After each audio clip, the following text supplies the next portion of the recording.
Stabilimento di Susegana, Electrolux ha annunciato da qui al 2022 investimenti per 130 milioni di euro, con una radicale ristrutturazione della fabbrica che sarà completamente automatizzata. L'annuncio nel corso di un vertice al Ministero dello Sviluppo Economico, una digitalizzazione spinta della produzione che non dovrebbe avere ricadute sull'occupazione, secondo i vertici del gruppo, novità accolte con favore dai sindacati, come conferma lo storico rappresentante FIOM Augustin Breda. Ovviamente quando si parla di investimenti di questa portata, 130 milioni di euro in 3 anni è una notizia buona.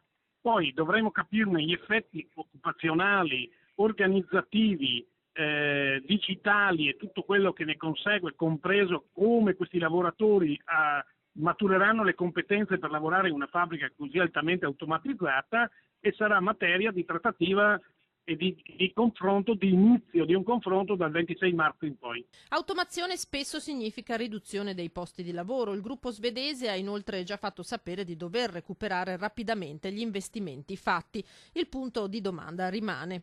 L'azienda ha cercato di rassicurare in tal senso che non ci saranno particolari numeri di esuberi alla fine, però alla domanda precisa di quanta gente avrebbe lavorato nella nuova fabbrica la risposta non c'è stata. A livello occupazionale i principali problemi permangono in realtà a Porcia e Solaro, qui gli esuberi sono ancora 150. A Susegana, da dove tra il 2014 e il 2018 se ne sono andati con i vari strumenti messi in campo 208 lavoratori, si guarda all'annuncio dei nuovi investimenti come una garanzia a lungo termine di sopravvivenza dello stabilimento messo in discussione solo pochi anni fa. Le produzioni dovrebbero essere mantenute, si stima, per almeno 20 anni in Veneto. Sarà uno dei stabilimenti più moderni, più innovativi per la produzione di frigoriferi che c'è nel mondo.